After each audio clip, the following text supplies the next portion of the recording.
Hello, my name is Fred David. I'm co-author of this strategic management textbook published by Prentice Hall. Thank you for being here today, and thank you for studying strategic management using this textbook. My co-author and I have developed a series of short videos to highlight the importance of each chapter in the textbook. There are 11 chapters, so let's look at chapter 1 for a moment here as to why that chapter is especially important. Chapter 1 reveals how businesses actually do strategic planning. It's vitally important for businesses to have an effective strategic plan. It's almost analogous to a Division I football team meeting their major rival and having a good game plan on game day.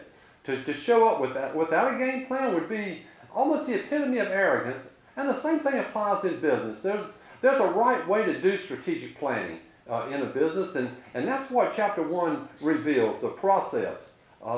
There's an integrative model that appears in Chapter 1 that actually dictates the flow of the entire text through the 11 chapters.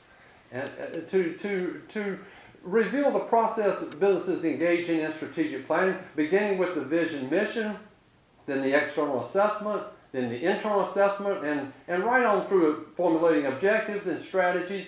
You know, there are 3 stages in strategic management, strategic planning as described in Chapter 1. Formulating strategies, implementing strategies, and then evaluating strategies. Success rarely happens by accident.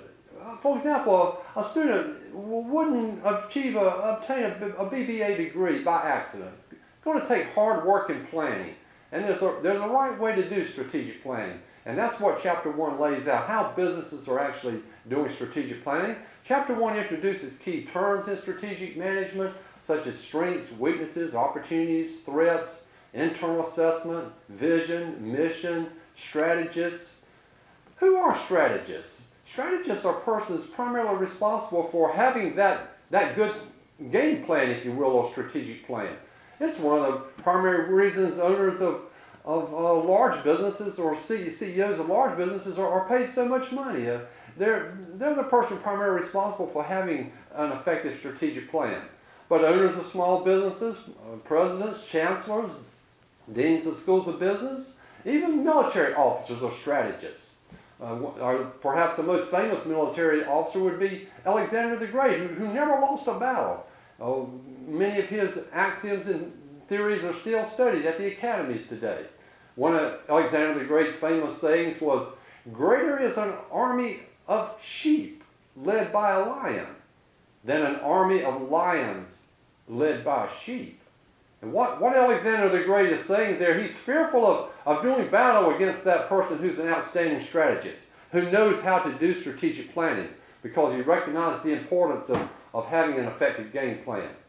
So Chapter 1, therefore, is vitally important. It sets the stage for the remaining chapters in the textbook. It gives an overview of how businesses are doing strategic planning.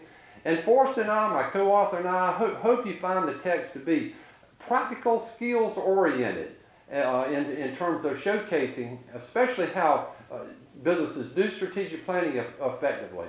You know, the first step in strategic planning is to establish a clear vision and mission statement. And that's going to be the focus of Chapter 2. So let's move on now to Chapter 2 and look at how businesses establish an effective vision statement and mission statement, which provides part of the foundation for the overall strategic plan. Again, thank you for being here today. Thank you for studying strategic management. Thank you for being excited about strategic management. And let's move on to a short video on Chapter 2.